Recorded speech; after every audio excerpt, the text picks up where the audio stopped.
Great. Well, again, I'd like to welcome everybody and thank you for coming. And we're going to start the program today with Dr. John Bowling. John is currently at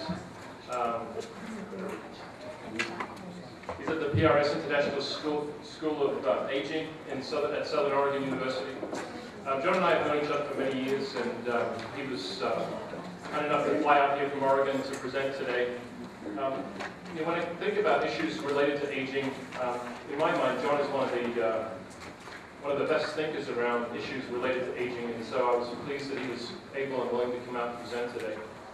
And without further ado, I'll turn the time over to him. Thanks.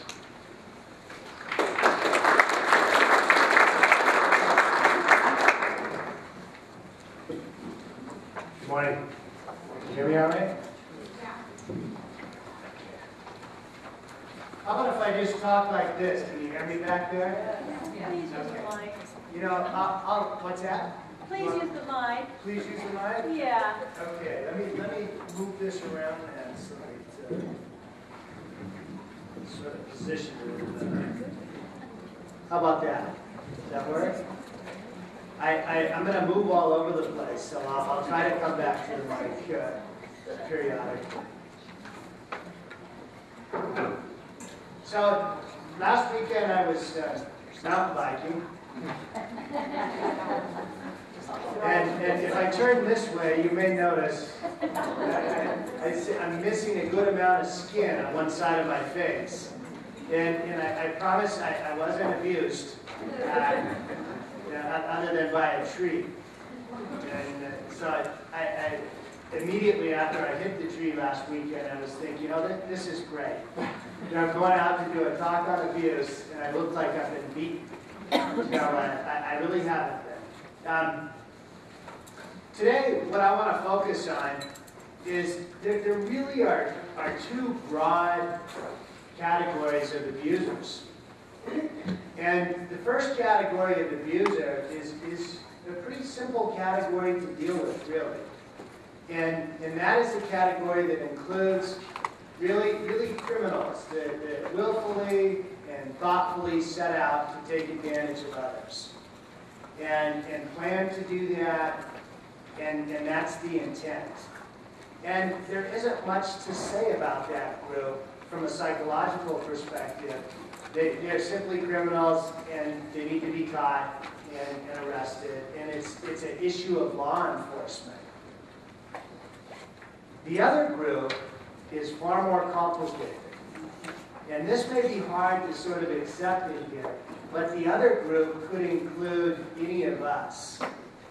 And it could include any of us because it's really a group that is in very stressful situations, often without resources and skills to deal with those situations. And that's the group that we're going to talk about today. And the goal is really to understand this group so that we can do a good job of intervening and getting people the help that they need along the way.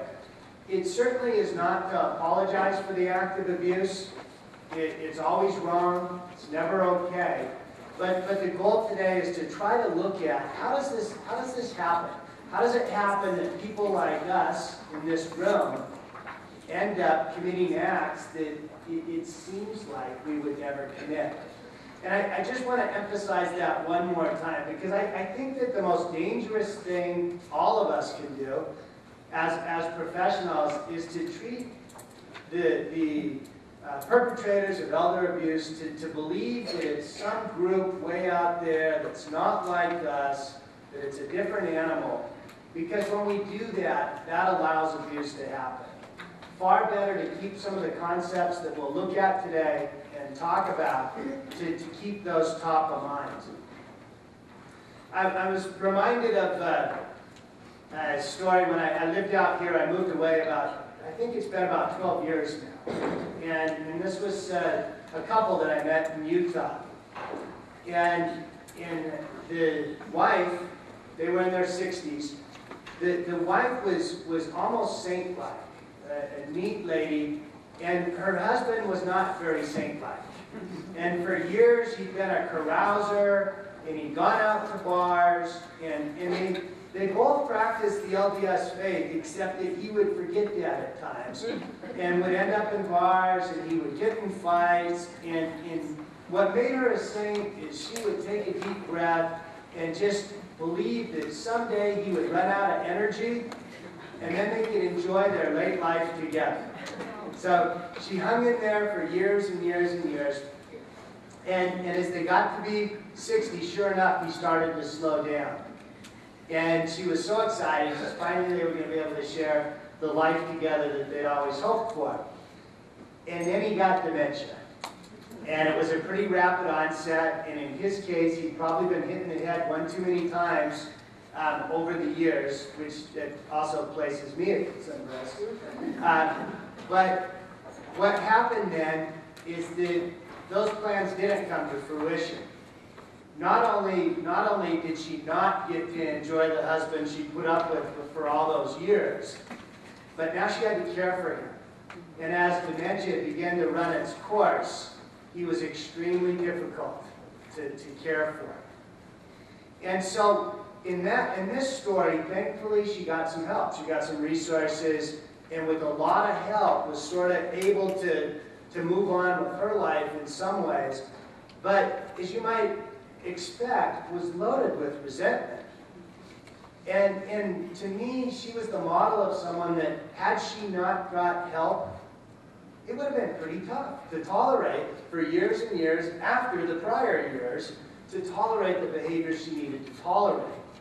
Does that mean it would have been okay if she swatted him in the head? No. But is it understandable? Possibly it is understandable. And that's not so different than many of the cases of abuse that I think emerge with older adults. So, what I want to present today, I want to start with sort of a big picture, zoom into a smaller picture, share a little bit about the process of aging, and then talk about some psychological dynamics related to that in our society.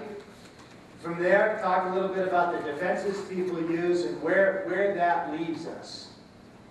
So with that, let's see if my...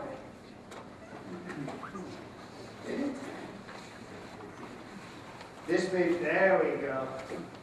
So, real quick, some demographics. We probably are all aware of demographics in here. This one's pretty striking. The blue areas mean that 1 out of 5 people in those blue areas are going to be over the age of 60. So, this is timely because the issues we're talking about today are going to become far more extreme, not less extreme. And this is what the world will look like in 2025, which is really not that far away. Here in America, this is the growth of the 65-plus population. And what that means is, as I mentioned, here in the United States, by 2030, 1 out of 5 people will be over the age of 65. And why that's important, the fastest growing age group is actually the age group 85 and older. And what we know about that group is about 1 out of 2 people over the age of 85 require assistance and help. And that raises issues of dependency, which we'll talk about a little bit more today. And we also know that leaves lots of people in our country providing care. Over 40 million people are involved with caregiving of some sort. Another graph, similar data. A lot of talk right now about the baby boomers. And one of the things that people sometimes will say is, the good thing about the baby boomers, the front edge of the older population, is that this is going to be a different population. This is going to be a population that's more educated about holistic health, that probably is taking care of themselves better. That's a belief that's out there. We certainly know that this is a population that says we want to live at home. In this particular study, 0% said they would like to live in a nursing home. 3%, only 3% said they were interested in a 50-plus active community. So most people want to live at home. And we have more and more ways to make that happen. The reason this is important is certainly that's the place where most abuse occurs, is in the private home. Despite what we hear in the media about long-term care settings, by far, most of